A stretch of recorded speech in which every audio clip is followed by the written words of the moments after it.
make your beliefs, and then your beliefs make you. And you make your beliefs based on interpretations of situations. It's not about the situations at all. It's about how you understood them, how your little 1 year old mind understood them, your little 10-year-old mind understood them, and sometimes your little 2 days old mind understood them. So I'll give you an example. One of my clients was a lady who wanted to feel more confident. And when I took her and I did investigation, I investigated her childhood.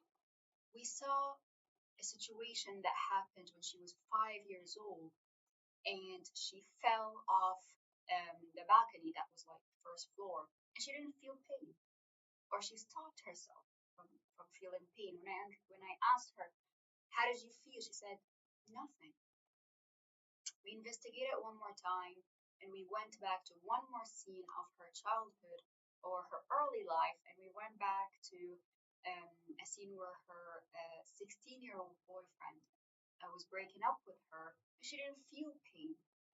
She didn't feel anything. How did you feel in that situation? She said, nothing. I don't feel anything. We went back to another situation, another scene, another time, another event of her life. And that was when she was around 11 or something like that.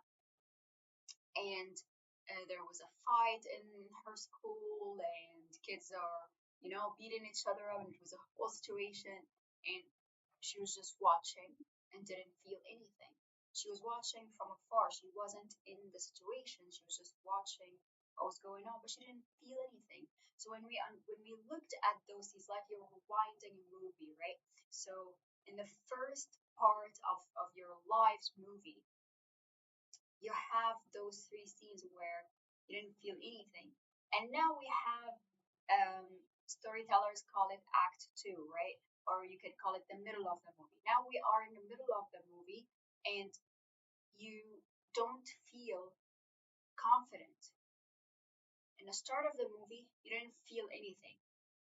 In the middle of the movie, you don't feel confident. What is the connection here?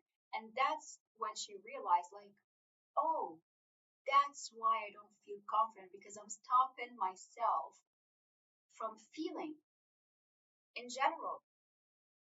So that's how the mind works. The mind does what it thinks you want it to do.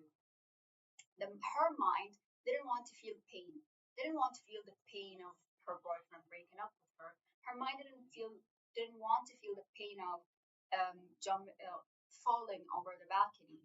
Her mind didn't want to feel the pain or didn't want to feel anything about those kids having fights. Her mind didn't want to feel scared. So the mind said, oh, apparently feeling isn't safe, so let's not feel at all.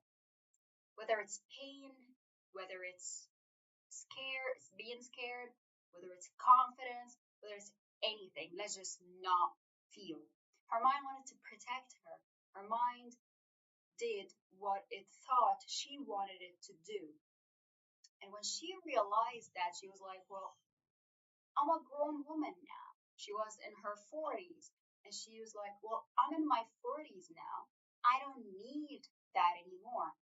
So I don't need to avoid my feelings. No, I can feel. I can handle any feelings. I can handle pain. It's not a big deal. And I want to feel confident. So if to feel confident I need to feel, then I will feel. And that's how she took over the situation. She took control over the situation, which is just to realize what's going on. But if we did that with her conscious mind would have been like, that doesn't make sense. Why would a scene of me, a situation of me falling over the balcony affect my confidence? Why would an event of my boyfriend breaking up with me affect? Well, that could affect it a little bit, but falling over doesn't. Well, these kids were fighting. I wasn't even in the fight. I was just watching from far. Logically, that doesn't make sense. But under hypnosis, you command your mind, give me the scenes that caused what what my situation is now. Your subconscious says, here they are, you make sense out of it. And that's what we do under hypnosis. And that's how I help people really take control over their lives and move forward. Just move forward from the past. See the past, understand it, and move forward.